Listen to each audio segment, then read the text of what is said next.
Bismillahirrahmanirrahim. Assalamualaikum warahmatullahi wabarakatuh. Sobat-sobatku semua dimanapun sobat-sobat berada, jumpa lagi sob dengan channel Yadi Eti. Sudah lama sekali kita tidak jumpa. Rindu rasanya di hati. Ini bulan Ramadan sudah menginjak ke 16 ya. Selamat menjalankan ibadah puasa bagi sobat-sobat yang menjalankan ibadah puasa di bulan Ramadan tahun ini. Baik sobat-sobat semua, kita akan bahas seputar ikan hias. Oke sobat-sobat semua, ini boleh diperhatikan nih sobat-sobat semua ya. Ini air agak kehijauan, ini air jernih, kinclong, bening, transparan ya. Nah, ini saya mau cerita ini. Ini kenapa air ini hijau? Ini karena air hijau ini saya lupa menghidupkan atau mencolokkan power headnya ya, sehingga kok makin hari makin hijau. Hijau pekat sekali tadi ya, hijau pekat sekali ya. Caranya begitu saya tersadar, ini kan ketutup soal jadi nggak kelihat gitu. Aduh susah juga ya, nggak kelihat bahwa ini power headnya macet, bukan macet tapi nggak jalan gitu karena nggak dicolokin ya listriknya. Nah begitu saya sadar baru ngeh, waduh ternyata pantas hijau pekat rupanya. Power headnya tidak jalan. Untuk saja ikan arwana saya ini memang tahan banting, alhamdulillah sehat walafiat ya.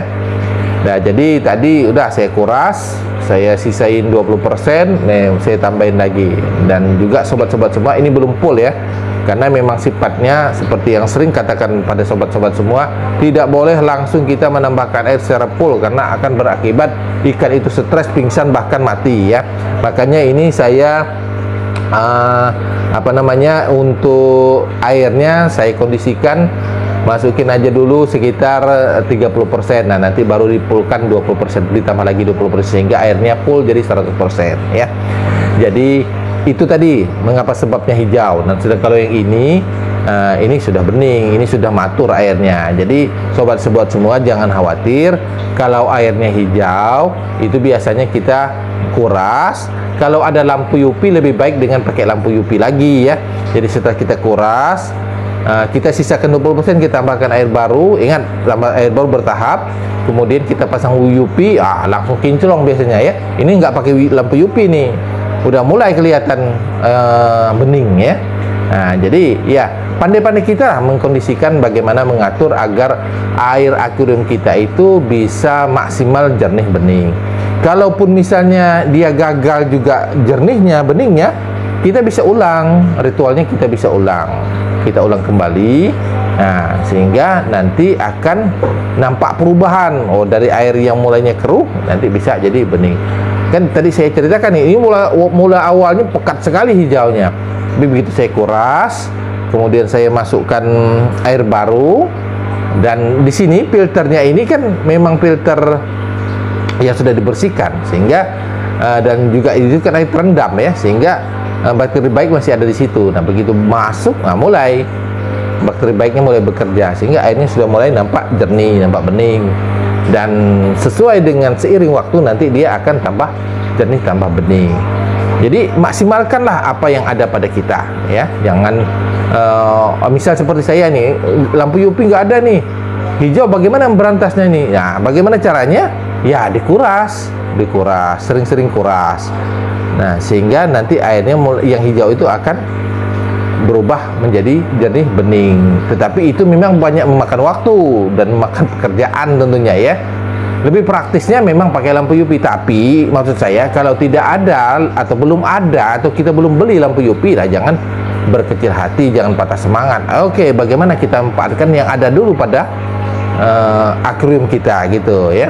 Nah seperti itu tadi. Kalau misalnya saya nggak ada nih bakteri starter misalnya ya, nggak ada E4, nggak ada oksigenik lah misalnya, segala macam lah nggak ada ya, atau aqua sehat misalnya ya, nggak ada untuk itu tadi bakteri starter untuk penjernih air. Ya manfaatkan secara alami sobat-sobat semua, jangan tergantung kalau udah ada nih air keruh, mau nggak mau nih keruh nih, jangan gitu. Kita usahakan bagaimana tetap air itu bisa jernih dengan cara kita memanfaatkan apa yang ada pada sumber daya yang ada pada kita gitu ya. Nah misalnya di sini akuarium kita, ini tidak ada nih bakteri starter, tidak ada E4, tidak ada oksigen, tidak ada aquaset dan lain-lain. Nah bagaimana caranya? Nah, kita caranya manfaatkan yang ada, yaitu ikan, kita kuras airnya, kita masukkan air baru, nah, kita maksimalkan filternya. Di media filternya ada media mekanisnya, ada media kimiawinya, ada media biologisnya. Nah, dengan memaksimalkan media-media yang ada pada filternya itu, mudah-mudahan airnya bisa jernih ya. Jadi jangan kita mengeluh, nggak bisa jernih ini, jangan. Kita coba terus.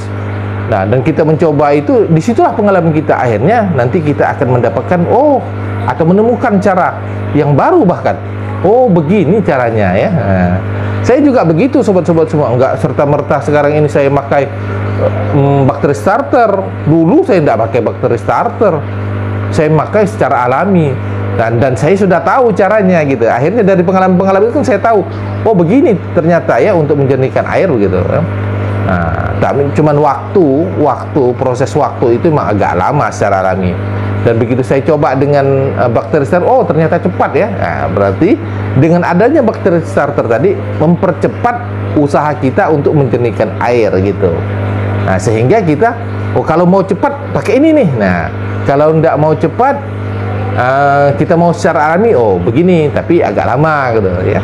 Tapi keberhasilannya itu ya sama ya. Itu juga ya. Kemudian juga dengan air yang hijau tadi, kalau kita mau cepat ya pakai lampu UV supaya biar cepat jernih gitu ya hijaunya. Tapi kalau tidak ada lampu UV, kalau kita belum beli lampu UV, ya kita usahakan kita kuras dulu berapa hari sekali misalnya. Udah mulai hijau lagi, kita kuras lagi, kita bersihkan lagi. Akhirnya nanti alga-alga itu lama-lama nggak betah juga dia kalau sering dibersihkan ya.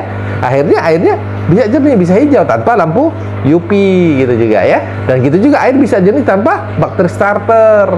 Nah, artinya usaha ikhtiar kita ya itu tadi. Selama kita berusaha, selama bikin ikhtiar, selama kita berusaha untuk sampai ke titik itu misalnya ya. Gagal itu biasa, tapi mengulangi daripada bangkit dari kegagalan itu, nah itu yang luar biasa. Karena biasanya kita setelah gagal, enggak kemarin saya sudah coba tuh gagal, udah jernih-jernih airnya, udah nggak mau lagi saya. Udah, kalau sudah gak bilang kayak itu, artinya sudah negatif saja, sudah. Akhirnya kita tidak bisa sampai ke titik keberhasilan gitu. Tapi kalau kita dorong, kita motivasi diri kita sendiri, pokoknya saya ingin berusaha nih, air harus jernih ini, bagaimana caranya? Nah, gitu ya. Pokoknya kalau makan waktu sekian saya tungguin. Nah, gitu. Akhirnya kita sampai ke titik itu. Ternyata berhasil juga ya. Dan keberhasilan itu ternyata begini-begini kronologisnya, begini-begini prosedurnya, begini-begini cara kerjanya gitu. Akhirnya sampai kita ke titik itu, akhirnya menjadi pengalaman buat kita. Dan itulah pengalaman yang saya dapatkan selama ini ya. Dan itu juga yang sering saya berbagi kepada sobat. Kalau masalahnya begini-begini sobat, kalau masalahnya begini-begini sobat. Nah, itu dari pengalaman-pengalaman saya yang selama ini saya belajar sendiri begitu. Dari pengalaman-pengalaman itu akhirnya saya tahu, penyakit ini begini caranya. Kalau penyakit ini parah, ini ya hanya ikhtiar beginilah kita yang bisa gitu ya. Nah, itu kan sudah sering saya share kepada sobat-sobat semua. Demikian ya sobat-sobat semua. Semoga sobat-sobat semua tetap semangat.